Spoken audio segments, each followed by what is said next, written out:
안녕하세요. 잠자리에서 듣는 옛 이야기 밤동아 TV입니다. 좋은 일과 나쁜 일은 변화가 많아 예측하기가 어려운 법이지요. 그래서 세옹지마라는 사자성어가 널리 쓰이는 것인지도 모르겠습니다.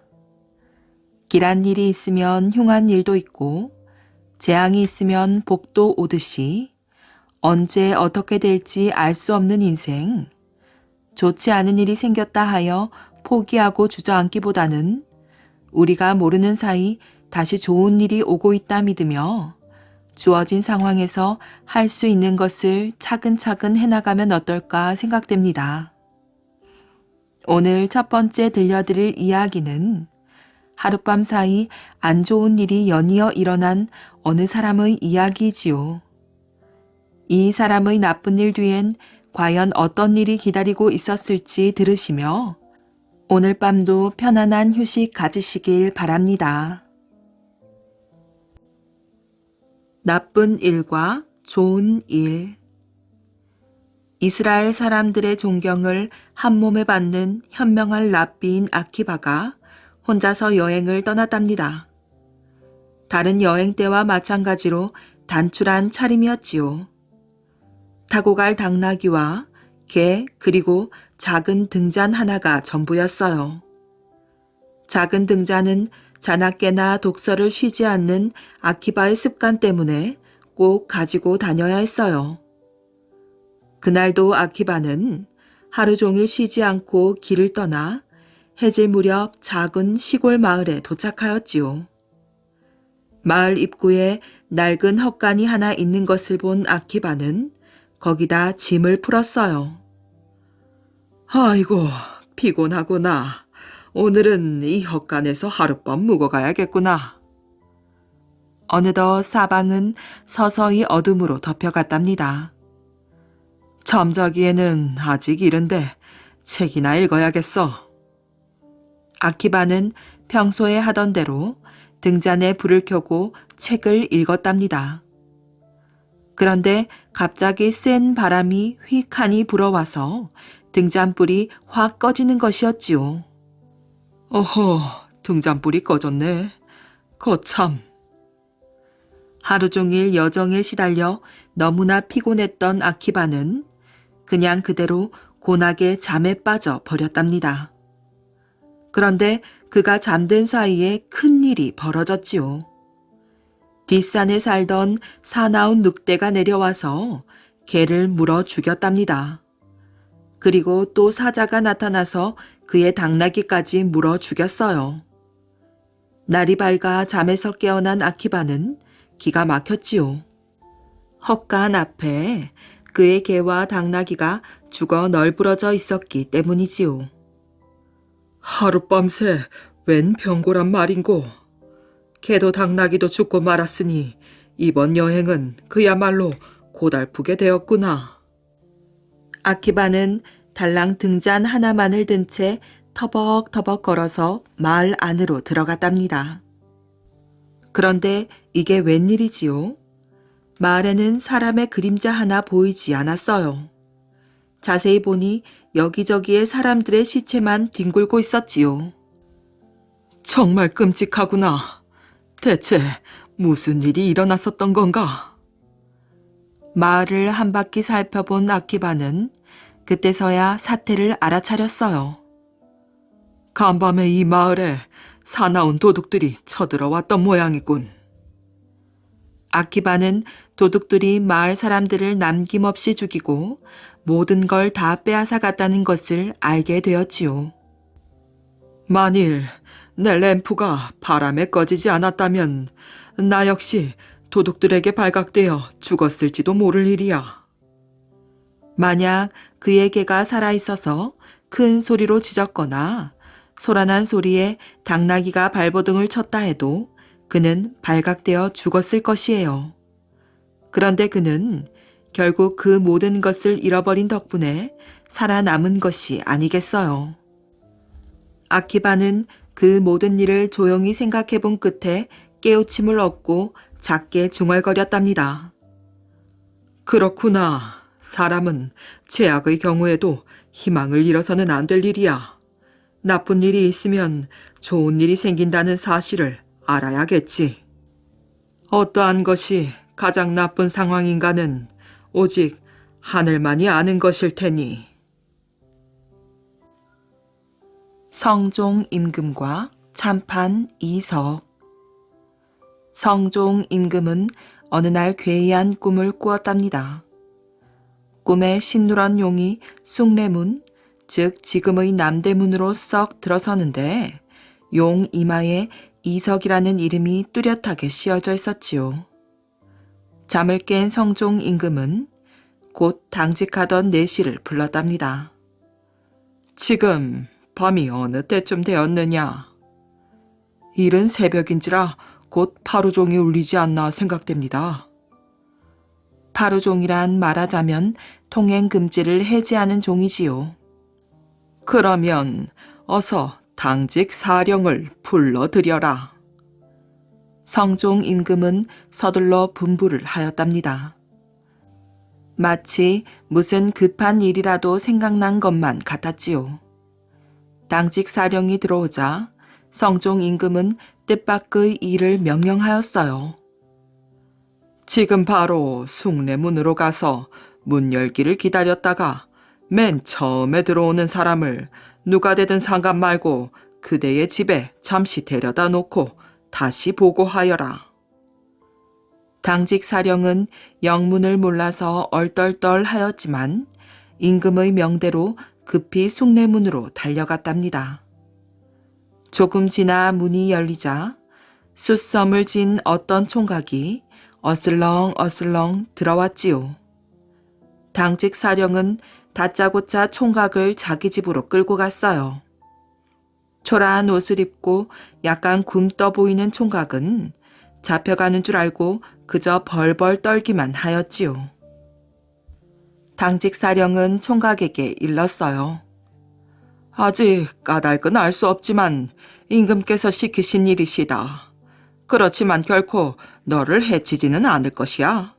좌우간 안심하고 기다리거라. 당직 사령은 다시 대궐에 들어가서 성종 임금에게 보고하였어요. 그러자 또 명령이 내려졌답니다. 이번에도 역시 뜻밖의 일이었어요. 총각에게 선비 차림의 의관을 갈아입히고 며칠 후에 있을 큰 과거장에 들여보낼 채비를 하여라. 당직 사령은 여전히 영문을 몰라 하면서 감히 묻지 못하고 임금이 시키는 대로 하였답니다. 이윽고 과거 보는 날 아침 훌륭한 의관에 과거 볼 채비까지 갖춘 총각은 더 한층 겁을 먹고 쩔쩔 매었지요. 어떻게 된 일입니까? 간신히 통감 책밖에 떼지 못한 숫장수더러 과거를 보라 하십니까? 어쨌든 임금님의 명령이니 난들 어떻게 하느냐. 여기에는 반드시 무슨 곡절이 있을 게다. 좌우간 한번 구경하는 셈치고 들어가 보아라. 억지로 과거장에 들어간 총각은 수많은 선비 틈에 끼어 그저 멍하니 앉아 있었지요. 대체 무엇을 어떻게 해야 하는지 하나도 아는 것이 없었어요. 이러는 동안 시간이 자꾸자꾸 흘렀지요. 얼마쯤 지났을까? 과거를 치른 사람들이 여기저기 나무 그늘에 편히 앉아서 바람을 쐬고 있었어요. 그때 총각은 문득 한 노인이 아까부터 자기를 유심히 바라보고 있다는 걸 눈치채었지요. 그러다가 총각과 시선이 마주치자 이쪽으로 성큼성큼 걸어와서 물었어요. 자네 혹시 이돌이 아닌가? 총각은 아직도 정신이 멍한 상태라서 말을 못하고 머리만 크게 끄덕였답니다. 그러자 노인이 바싹 다가와서 반색을 하며 말하였어요. 과연 그렇구만. 자네가 살아있었구나. 나는 자네의 선친과 어렸을 적부터 글동무였다네. 아무해 아무달에 돌림병이 생겨 자네 부모와 온 식구가 모두 목숨을 잃었지. 그때 자네는 겨우 5살이었는데 유모에 이끌려 어디론가 갔다는 소문만 들었네. 이렇게 자네를 다시 만날 줄이야. 정말이지 꿈만 같구먼. 노인은 눈물을 글썽거리며 말을 마치더니 다시 총각의 손을 덥석 쥐었어요. 자네 정녕 이 아무개의 아들이지? 예, 틀림없는 이돌입니다. 총각도 몹시 반가워하며 머리를 공손히 숙였답니다. 참, 이렇게 신기한 일이 겹쳐 생기다니. 옛날에 자네 선친과 함께 지은 글을 지금도 간직하고 있지만 오늘의 과거글 제목이 바로 그 중의 하나가 아닌가. 그래서 나는 그때 내가 지은 것을 그대로 베껴 일찌감치 내어놓고 지금 막 자네 선친이 지은 같은 제목의 글을 뜻깊게 새기던 참일세. 그러다가 자네를 만났으니 결코 우연한 일이 아니라고 여겨지네. 한동안 자기 얘기에 열중하던 노인은 그제야 총각에게 물었어요. 헌데 자네는 왜 여태 글을 써 바치지 않고 있나? 원래 저는 과거를 볼 생각이 없었습니다. 어떤 사람이 임금님의 명령이라며 강제로 들여보내서 멍하니 앉아있는 것입니다. 총각은 난처한 사정을 이야기하였어요. 노인도 매우 괴이한 낯으로 한참을 생각하더니 무슨 일을 결심하였는지 품에 넣었던 글바를 꺼내었지요. 그렇다면 이왕 들어왔으니 이것을 보고 그대로 베껴 바치게나. 아까 말한 대로 자네 선친께서 바로 오늘의 이 글 제목으로 지은 것이네. 마침 내가 가지고 왔으니 이것도 무슨 인연인가 보구먼. 총각은 어쩐지 죄 짓는 것 같은 생각이 들었지요. 그렇지만 다른 사람의 것도 아니고 돌아가신 아버지의 그림으로 무관하다는 생각을 하였어요. 이리하여 그는 글을 베껴서 제출하였지요. 이때 돌이란 이름을 돌석자로 하여 이석이라고 적었답니다. 얼마 안 있어 급제자의 방이 나붙었어요. 총각이 무심코 보니 맨 처음에 자기 이름이 적혀 있지 않겠어요. 그러니 총각은 아버지 글로 장원으로 급제한 것이지요. 장원 급제한 총각은 곧 성종 임금 앞에 불려갔답니다. 이에 앞서 성종 임금은 꿈에 나타난 용의 일로 총각을 과거장에 덮어놓고 들여보냈지만 한편으로는 은근히 걱정하고 있었어요. 이름은 꿈에 본 이석과 같았으나 무식한 숫장수 총각이었기 때문이지요. 그런데 이석이 장원 급제한 것을 보고 성종 임금은 적잖게 놀랐답니다. 성종 임금이 엄숙한 투로 물었어요. 이 글은 정녕 그대가 지었는가? 실제로 성종 임금은 이석의 문장이 너무나 훌륭해 의심이 갔던 것이지요. 총각은 사실을 숨기지 않고 모두 아뢰었어요. 그리고 황송스러워 엎드려 있었지요. 그러나 임금은 고개만 크게 끄덕이더니 조금도 화내지 않았어요. 다만 뜻밖의 분부를 내렸지요. 그 노인을 어서 찾아서 데리고 오라.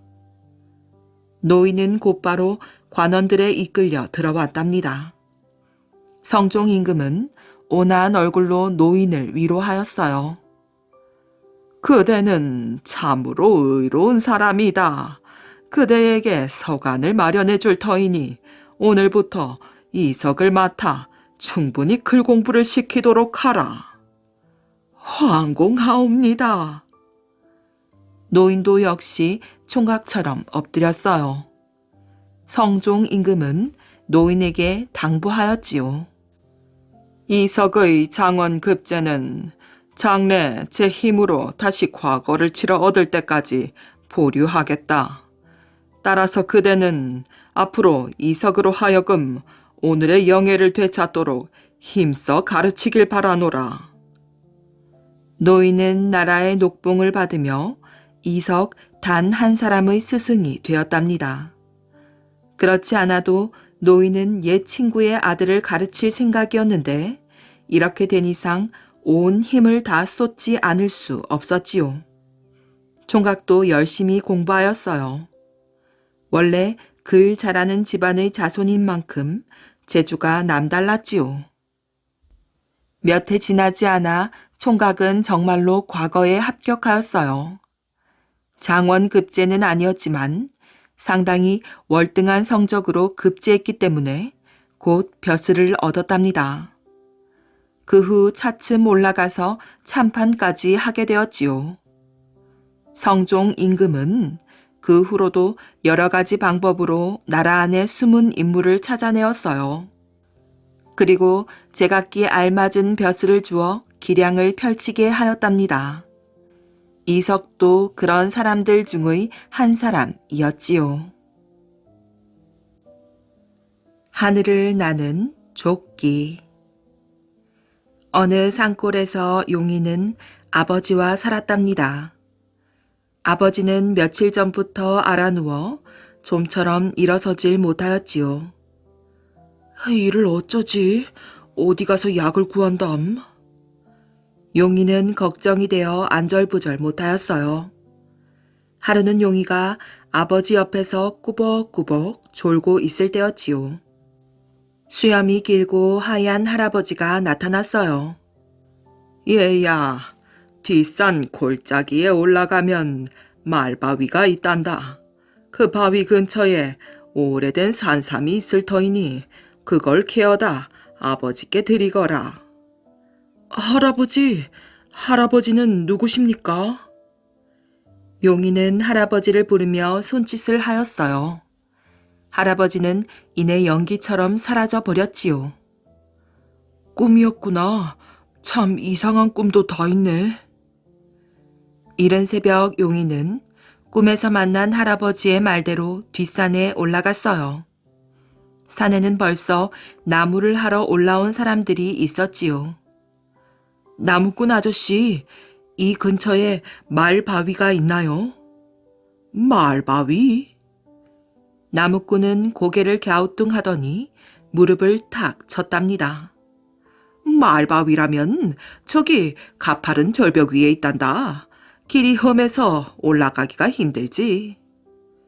나무꾼은 절벽을 가리켰어요.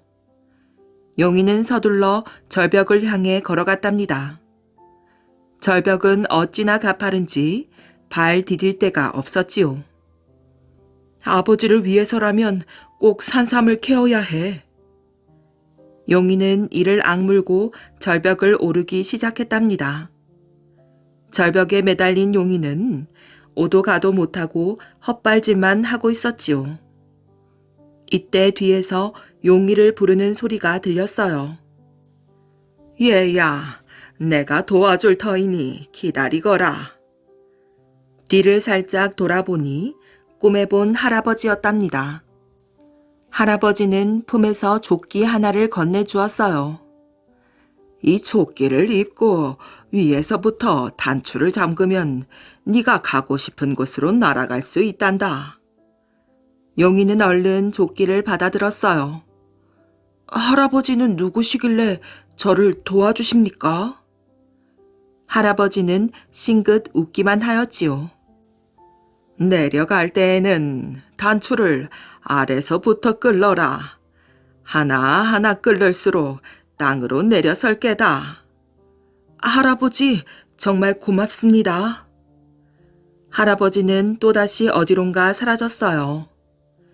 용이는 조끼를 입고 단추를 잠그었지요.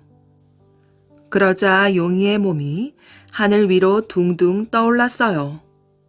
절벽 위로 올라온 용이는 말바위 곁에 내려섰어요. 산삼이잖아. 정말 산삼이야. 용인은 좋아서 큰 소리로 외쳤답니다. 서둘러 산삼 세 뿌리를 캐었어요. 용인은 조끼 단추를 잠갔다 끌렀다 하며 절벽을 내려왔지요. 집으로 돌아온 용인은 산삼을 다려 아버지께 드렸답니다. 아버지의 병은 금방 나았어요. 며칠 후 마을에는 날아다니는 사람이 있다는 소문이 퍼졌어요. 어떻게 알았는지 구경꾼들이 용의대 앞마당으로 모여들었지요. 여보게 젊은이, 자네가 하늘을 난다면서? 어서 한번 날아보게나. 구경한 값은 우리가 넉넉하게 주겠네. 구경꾼들은 돈을 쥐어주며 사정했어요. 용이는 어쩔 수 없이 조끼를 입고 하늘을 붕 날아올랐답니다. 사람들은 입을 떡 벌리며 박수를 쳤답니다. 어느 날 용이의 재주를 시샘하는 사람이 나타났어요. 사람이 날아다니다니 말도 안 됩니다. 분명히 속임수가 틀림없습니다. 당장 사기꾼 젊은이를 간가로 끌고 가야 합니다. 그 사나이는 눈을 부릅뜨며 겁을 주었지요. 아닙니다. 저는 여러분을 속인 게 아닙니다. 용이는 하는 수 없이 날게 된 사연을 이야기하였어요. 그럼 그렇지. 어떻게 하면 저 조끼를 빼앗을 수 있을까? 사나이는 용이의 조끼가 탐이 났답니다. 그렇다면 그 조끼를 내가 입어도 날 수 있겠군 그래. 만약 내가 입어서 날면 자네가 진실을 말한 것이지만 내가 입어서 날지 못하면 자네는 거짓말을 하는 것이니 벌을 받아야 하네. 알겠나? 용이는 어쩔 수 없이 조끼를 벗어서 사나이에게 주었답니다. 자, 조끼를 입고 위에서부터 단추를 끼우세요. 사나이는 불이 나게 조끼를 입고 단추를 끼웠지요. 그러자 사나이의 몸이 둥둥 떠올랐어요. 이것 보세요. 땅으로 내려올 때는 단추를 아래에서부터 풀어야 합니다. 용이는 목청껏 소리를 쳤지요. 되었네. 다른 얘기는 나중에 하세. 사나이는 신이 나서 어떤 말도 귀에 들어오지 않았답니다. 이제 이 조끼는 내 것이로구나. 사나이는 하늘을 날아 집으로 돌아갔어요. 하늘 위에서 자기 집 마당이 보였지요. 아차, 이제 어떻게 내려가지? 사나이는 조끼를 만져도 보고 발버둥을 쳐보았지요. 사나이는 내려가는 법을 제대로 듣지 못했던 것이었어요. 그래, 조끼를 벗으면 되겠구나. 사나이는 위에서부터 조끼 단추를 풀었지요. 하지만 내려가기는커녕 오히려 올라가는 것 같았어요. 이를 어쩌지? 큰일 났네. 사나이는 가슴이 철렁 내려앉았어요. 시간이 지날수록 겁도 났지요. 사나이는 용이가 있던 마을에도 가보았어요. 사람 살려주세요. 저 좀 내려주세요. 사나이가 크게 소리쳤지만 누구 하나 듣지 못하였어요. 용이의 조끼를 빼앗은 사나이는 밤이나 낮이나 하늘에 떠 있었답니다. 그러다가 나중에는 솔개가 되었다고 합니다. 말 없이도 통하는 마음. 로마의 황제와 이스라엘의 한 랍비가 신기하게도 태어난 생년월일이 똑같았답니다. 그런 인연으로 두 사람은 아주 친하게 지내었지요. 이스라엘이 로마의 지배 아래 있어서 두 나라의 관계가 원만하지 못할 때에도 황제와 랍비의 우정은 계속되었답니다. 서로 바빠서 두 사람이 자주 만나지 못했지만 마음속으로는 서로 신뢰하고 존경하였어요. 이거 참 난처한 문제로구나. 내 힘으로는 해결하기 어려우니 도움을 청해야겠어.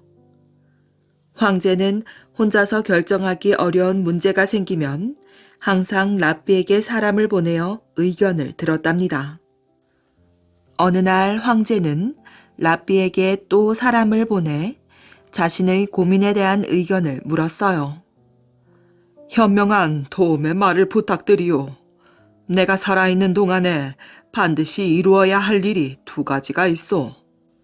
첫째는 내가 죽은 뒤 내 아들이 황제 자리를 물려받게 하는 일이고, 둘째는 이스라엘에 있는 도시 티베리어스를 자유 관세 도시로 만들고 싶은 것이요. 그런데 나는 이 두 가지 가운데 한 가지밖에 이룰 능력이 없구려. 두 가지를 모두 이루어 내 소원을 풀 길은 없겠소. 이 무렵 로마와 이스라엘의 관계는 좋지 않았지요. 그래서 로마 황제의 질문에 이스라엘 랍비가 도움을 주었다는 사실이 알려지면 백성들이 가만히 있지 않을 것은 뻔하였어요. 그래서 랍비는 황제의 질문에 답장을 써 보내지 않았답니다. 특사가 답장도 없이 빈손으로 돌아오자 황제가 물었지요. 편지를 왜 받아오지 않았지? 랍비가 아무 말도 없던가? 네, 폐하. 랍비는 아무 말씀도 없었습니다. 다만 폐하의 편지를 읽어본 다음 제 앞에서 어린 아들을 무등 태운 다음 아들에게 비둘기를 주어 하늘로 날려보내도록 했을 뿐입니다. 그랬단 말이지. 특사의 말을 귀 기울여 들은 황제는 고개를 크게 끄덕였어요. 랍비의 생각을 알겠도다. 아들에게 먼저 왕위를 물려주고 그 아들로 하여금 관세를 자유화시키라는 것이다. 비둘기를 날려보낸 뜻이 그 의미가 분명할 것이야. 얼마 후 황제는 다시 한번 특사를 랍비에게 보내었답니다. 랍비여, 로마의 장군들 중에서 나를 해치려고 호시탐탐 기회를 엿보는 장군들이 여러 명이나 있소. 그들을 어떻게 다루었으면 좋겠소. 황제의 편지를 받아본 랍비는 역시 아무 말 없이 뜰에 있는 밭으로 나갔답니다. 그리고는 배추 한 포기를 뽑아들고 집 안으로 들어왔지요. 그런 다음 또다시 밭에 나가 한 포기를 뽑아오고 다시 가서 한 포기를 뽑아오는 행동을 반복하였어요. 특사가 전해준 랍비의 행동을 듣고 금세 황제는 그 속뜻을 알아차렸지요. 차근차근 처리해야 합니다. 한꺼번에 모든 적들을 없애려고 하지 마시오. 차례로 한 사람씩 처리해야 될 것입니다. 랍비가 배추 포기로 보여준 자신의 뜻은 바로 이러했답니다. 뗄나무 위에 눕고 쓸개를 맛본다. 중국 춘추 전국 시대에 오나라의 왕 함려가 월나라로 쳐들어갔답니다. 함려는 월나라의 구천과 싸우다 독화살을 맞아 그만 전쟁터에서 숨을 거두었지요. 숨을 거두기 직전에 함려는 그의 아들 부차에게 유언을 남겼답니다. 부차야, 월나라 구천이 나를 죽인 원순이라 잊지 말거라. 그 뒤에 함려의 아들인 부차는 아버지의 원수를 갚기 위해 가시가 많은 장작 더미 위에서 잠을 자며 월나라의 구천에 대해 복수를 다짐하였지요. 그것도 모자라서 방의 입구에 사람을 세워놓고는 부차가 들어가고 나올 때마다 너는 월나라의 구천이 너의 아버지를 죽인 것을 잊었는가?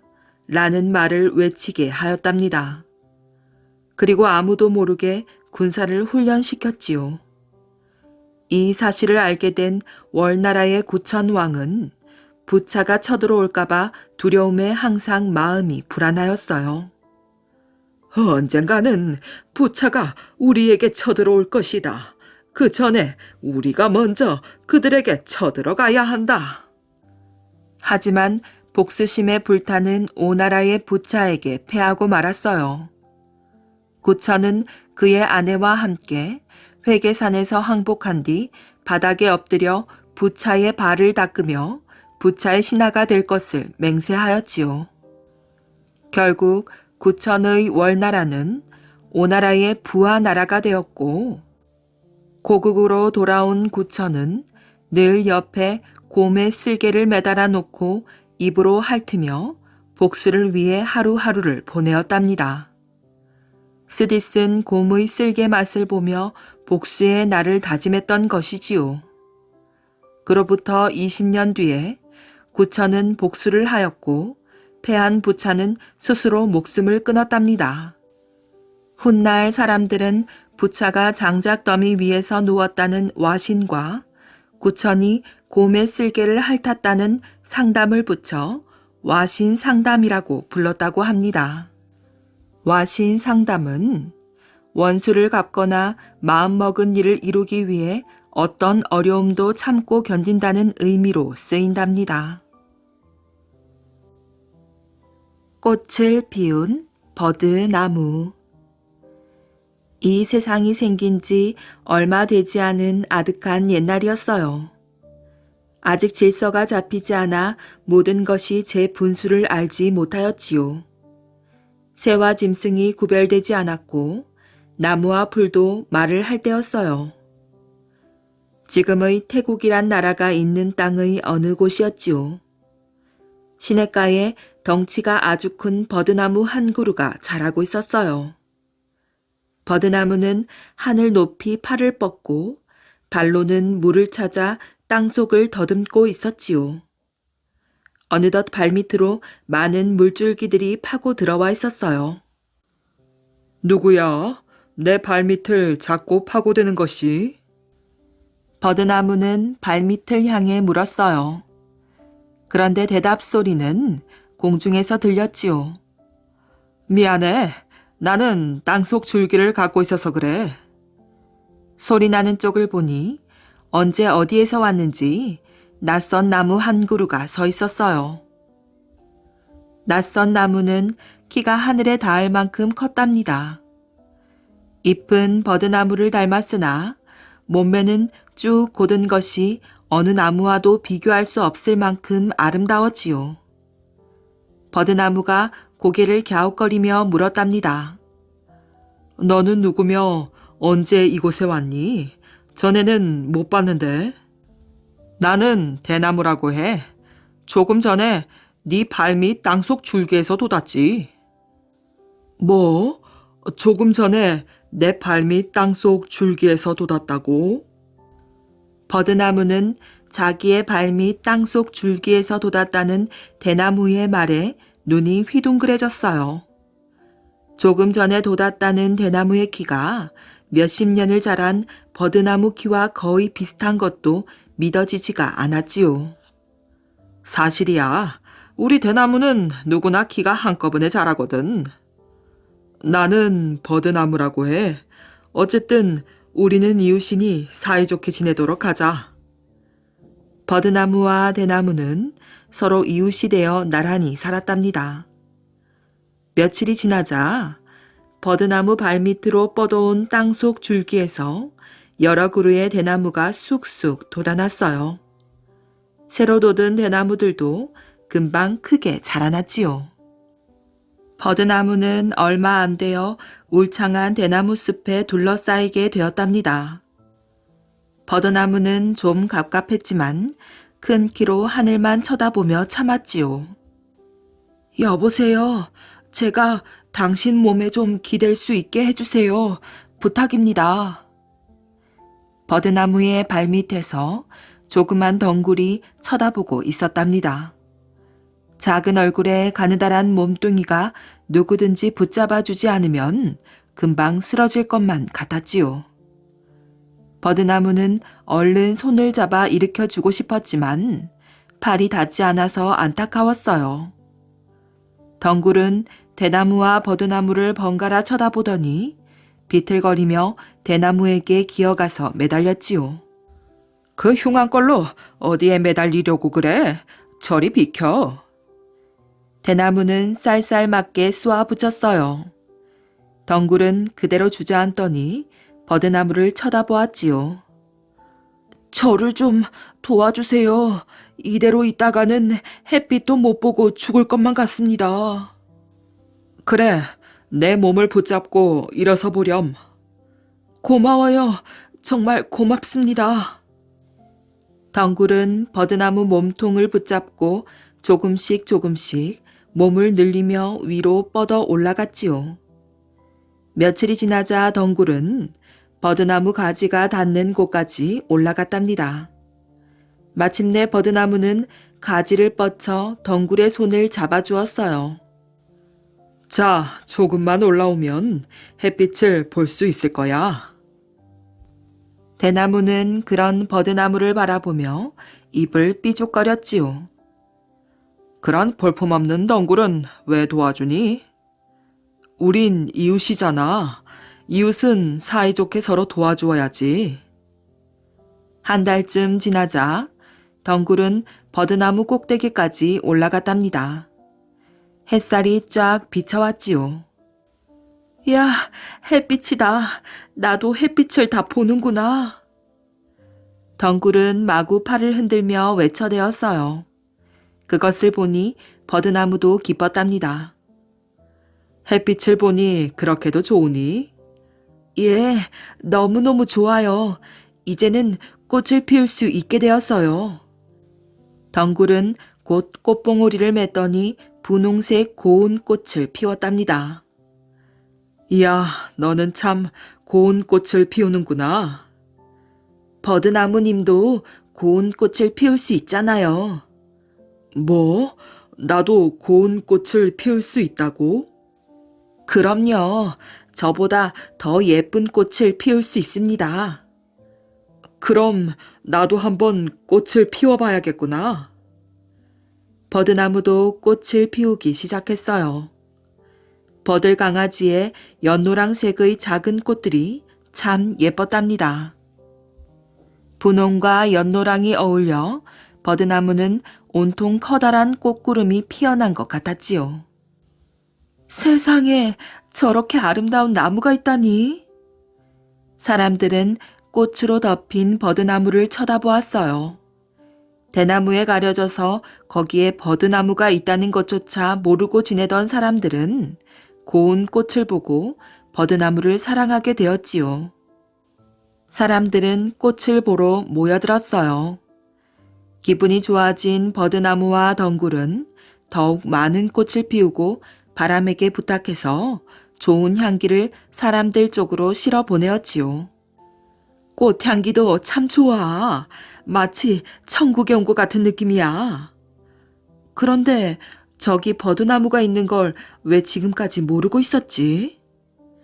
대나무가 버드나무를 가리고 있었기 때문이지. 그랬구나. 이제는 버드나무를 잘 볼 수 있게 대나무를 베어버리는 게 어때? 그거 좋은 생각인걸. 대나무를 모두 없애버리자고. 사람들은 대나무를 베어냈어요. 살려주세요. 이제는 버드나무를 가리지 않겠습니다. 대나무는 울면서 애원했지만 사람들은 듣지 않았지요. 대나무를 몽땅 베어내자 버드나무의 당당한 모습이 더욱 보기 좋았어요. 그때부터 덩굴은 버드나무에만 매달려 자라며 꽃을 피웠답니다. 그리고 대나무는 절대로 버드나무 곁에는 가지 않게 되었다고 합니다. 자식의 굴레와 바꾼 목숨. 어버이날이면 생각나는 시조가 한 수 있답니다. 태산이 높다 하되 하늘 아래 메이로다. 오르고 또 오르면 못 오를 리 없건만은 사람이 제 아니 오르고 매만 높다 하더라. 아마도 이 시조를 모르는 사람은 없을 것입니다. 바로 복례 양사언이 지은 것이지요. 양사언은 조선 명종 때의 문신입니다.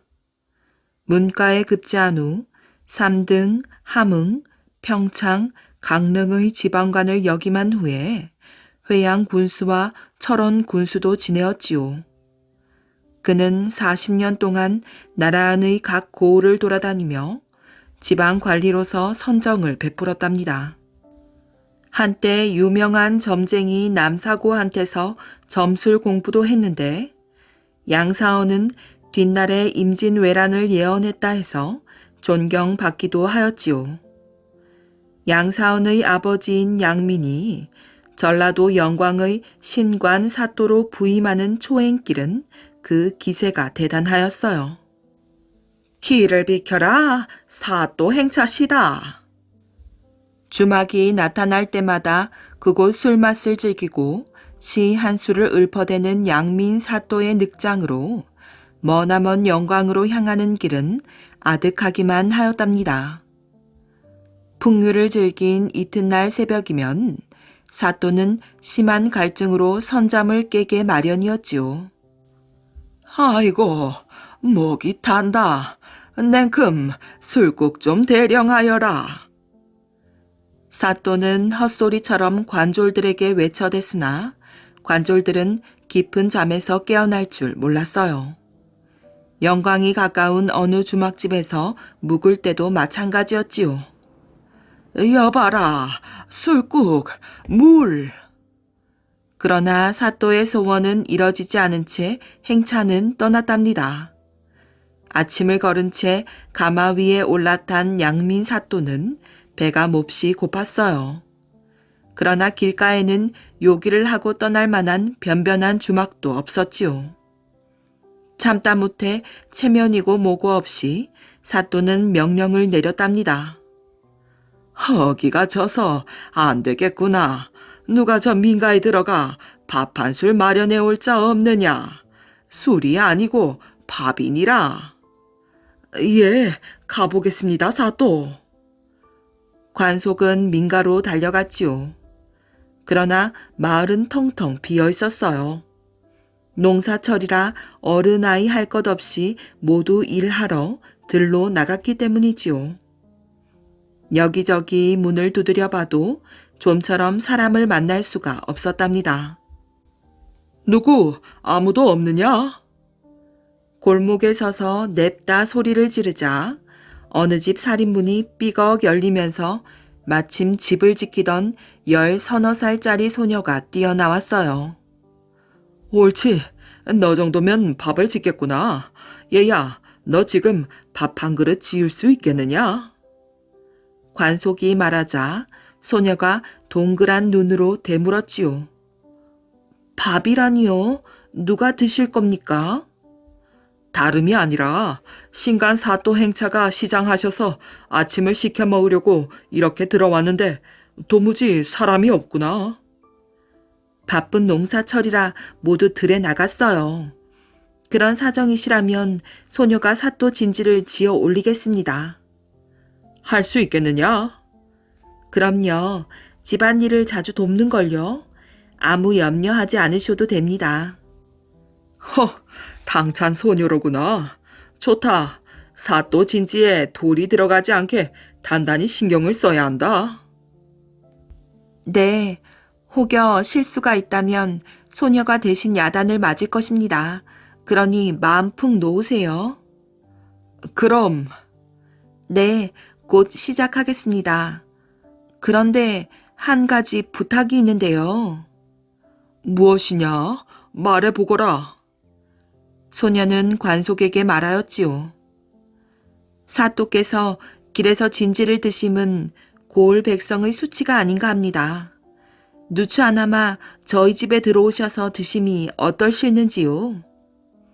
관속은 그 말에 내심 무릎을 쳤지요. 오호, 이 아이는 나이도 어린 것이 생각이 참 깊구나. 그래서 그렇게 하기로 하였답니다. 그래, 그래야지 거참 생각하는 것이.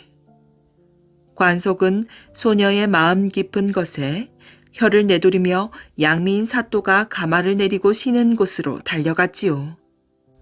어찌 되었느냐? 예, 아침 진지를 시켜놓고 왔습니다. 어서 민가로 드시지요, 사또. 관속의 말에 사또는 곤란하다는 표정을 지었답니다. 그건 좀 달갑지 않은데. 신간 사또가 민폐를 끼치더란 소문이 나면 좋지 못하거든. 사또는 그런 게 질색이었지요. 하우나 사또, 소녀가 사또께서 노상에서 진지를 드시게 할 수 없다고 자기 집으로 모시라고 하던데요. 아니, 어린 소녀가 그런 말을 했단 말이냐. 일말의 호기심이 일면서 양민 사또는 소녀의 집으로 향하였답니다. 규모가 크지 않은 아담한 초가집인데 깔끔하게 청소가 되어 있어 얼핏 보기에도 정갈해 보였지요. 소녀는 신관 사또 양민과 관원들을 집에 들어오게 한 후에 그다지 서두르는 법도 없이 밥을 짓기 시작하였어요. 안방에서는 신관 사또가 그리고 책방을 비롯한 육방 관속들은 나머지 방에서 모두 자기 한 몸을 주시하는 줄도 모르고 소녀는 찬찬히 쌀을 씻어 잃었지요.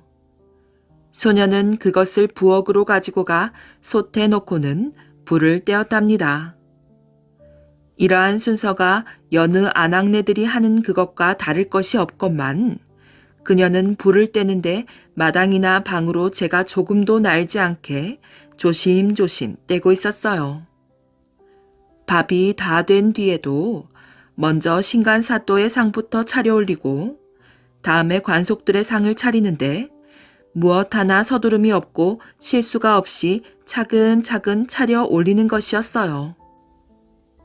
소녀의 행동거지를 끝까지 지켜보면서 식사를 마친 신관 사또 양미는 슬그머니 그 소녀를 불러 올려 말을 시켜보고 싶은 생각이 들었답니다.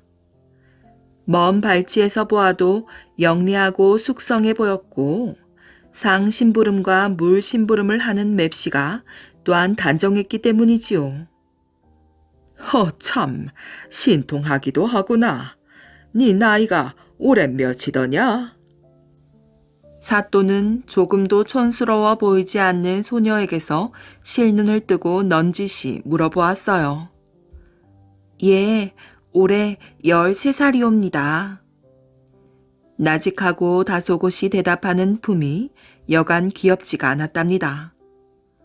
그래, 네 아비는 누구이며 어미는 어디 갔기에 보이지 않느냐?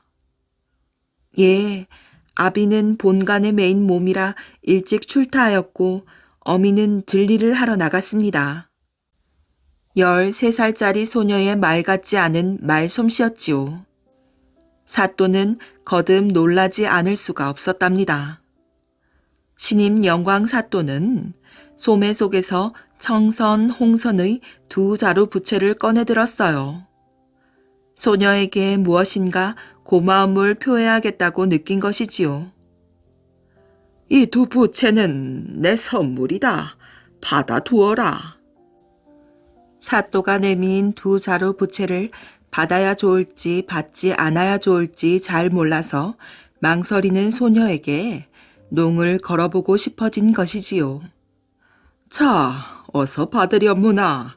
이는 내가 너에게 채단 대신으로 주는 것이다. 네? 소녀는 몹시 놀랐어요. 사또께서 내게 채단을 내리시다니? 소녀는 급히 윗방으로 건너가 장속을 뒤져 고이 간직한 홍보를 꺼내었지요. 옳지, 이것을 깔고 채단을 받아야지. 채단이라면 혼인 때 신랑집에서 신부집으로 미리 보내는 청색, 홍색 등의 치마 저고리감이 아니겠어요. 치마 저고리감 대신 사또는 지금 청색과 홍색의 부채 두 자루를 내리시겠다니 빈손으로 받을 수야 없는 노릇이었지요. 홍보를 깔아놓은 다음에 소녀는 말하였답니다. 사또, 여기다 채단을 내려놓으소서. 아니, 이 붉은 보자기는 무엇인고? 채단이란 예패로 얘는 패백에 바치는 것이 제일 중한 일인 줄 압니다.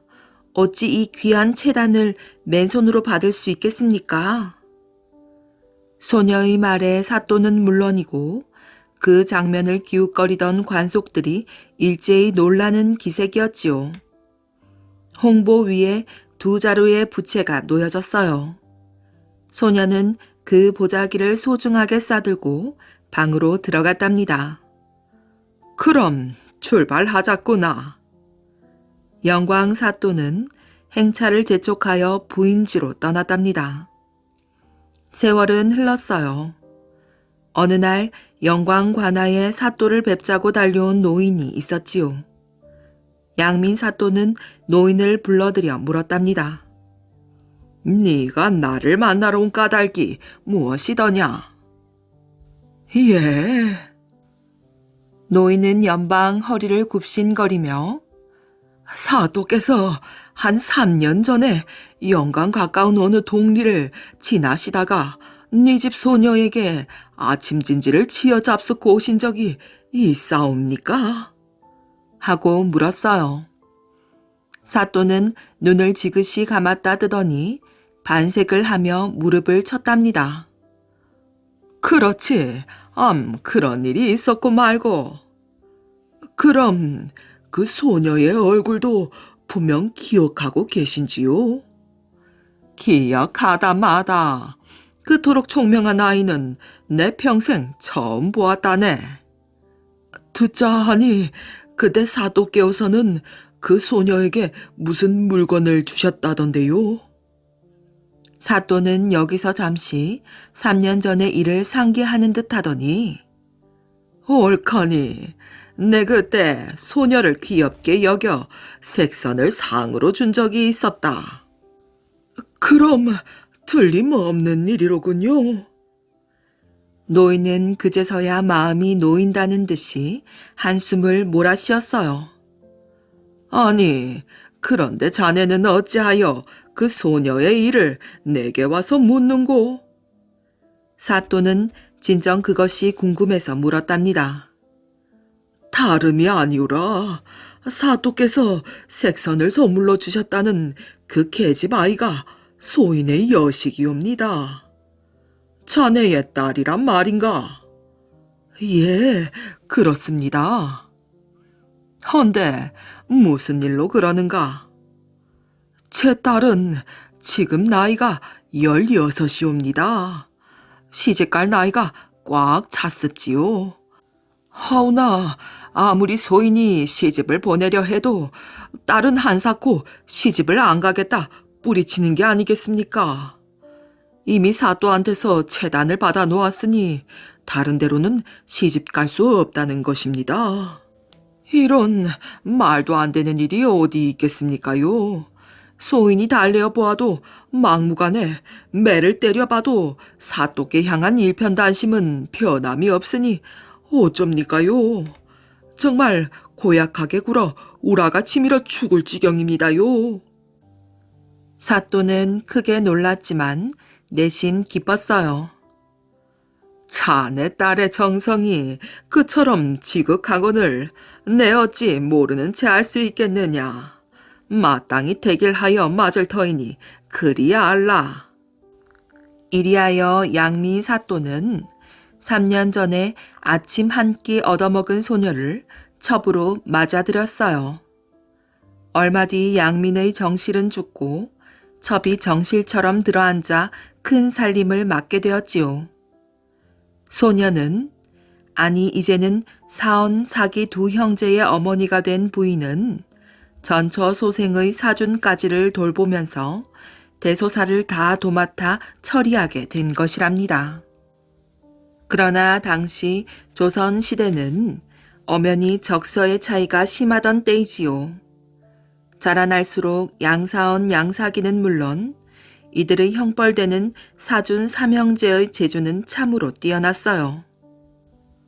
내 소망은 오직 두 아들 사언 사기 형제의 머리 위에 씌어진 서자의 굴레를 벗겨주는 것이다. 이것만 이룰 수 있다면 목숨이라도 내놓겠는데. 부인의 소원은 그것뿐이었지요. 풍채가 당당하고 시재가 넘쳐 흐르는 사원 형제는 주위로부터 혹은 친척들로부터 칭송이 자자하였어요. 그러나 서자라는 천한 신분 때문에 제대로 사람의 구실을 할 수 없었지요. 때마침 양민이 죽게 되자 집안은 또다시 장례 문제로 분분하였어요. 양사원의 어머니는 장례 절차를 모두 보살핀 끝에 성복날이 오자 기어코 그녀의 한스러운 마음을 털어놓았지요. 가족들이 모두 모이고 양사준, 사언, 사기, 삼형제도 모였답니다. 오늘 성복을 당하여 집안 친척들이 모두 모이고 상제들이 다 모인 자리에서 내가 평생 소원하던 말을 할 테니 들어주겠소? 이렇게 묻는 부인의 눈에서는 어느새 참으려 해도 자꾸만 눈물이 흘러내리는 것이었지요. 듣고 있던 맞상제 사준이 서모가 우리 집안에 들어와서 평생을 아버님 뜻에 어긋남이 없이 가사를 돌보시고 우리를 키워왔으니 서모는 누가 뭐래도 나의 어머니요 우리 삼형제의 어머니십니다. 무슨 소원이신지 말씀하십시오. 양사원의 어머니는 다정한 눈으로 본실의 아들을 바라보다가 결심한 듯 입을 열었지요. 첩이 양씨 가문에 들어와서 두 아들을 낳았으나 우리나라 풍습은 내 아들이 자라남을 받아들이지 않으니 슬프기만 하오. 아들이 재주 있고 풍채 비록 남다르다 하나 서자의 너울은 벗을 길이 없구려. 여기서 잠시 말을 끊었다가 양사원의 어머니는 다시 말을 이었지요. 첩이 이 다음에 죽는 날에도 우리 큰아드님은 법도에 따라서 석 달 복밖에 입지 않을 텐데 이리 되면 내가 낳은 두 아들이 서자 소리를 면하기 어려울 게 아니겠소. 그러니 내가 지금 영감님의 성복날 스스로 목숨을 끊으면 복제가 혼동하여 남들은 모를 터이니. 서모, 그게 무슨 말씀이오? 사준이 꾸짖듯 눈을 크게 뜨고 외쳤답니다. 그러나 이미 각오가 되어 있는 양사원의 어머니는 본실 아들이 외치는 소리를 듣고 있지 않았지요. 부디 날 불쌍히 여겨주오. 내 이미 마음을 다 잡아먹은 몸 무엇을 주저하리오. 오로지 한 가지, 내가 죽은 뒤 사언 사기 두 형제한테 서자란 말로 부르지 않겠다 약속하면 죽어서도 기꺼이 영감님 곁에 누울 수 있으련만. 양사원의 어머니는 흐르는 눈물을 주체하지 못해 얼굴을 땅바닥에 묻고 어깨를 들먹였지요. 가족들과 세 아들은 숙연한 채 말이 없었어요. 그것은 부인의 소원을 들어주겠다는 무언의 담례였지요. 이때였습니다. 양사원의 어머니는 고개를 들고 품속에 감추어 두었던 칼을 꺼내어 땅바닥에 폭삭 엎어졌지요. 눈 깜짝할 만큼 빠른 행동이었어요.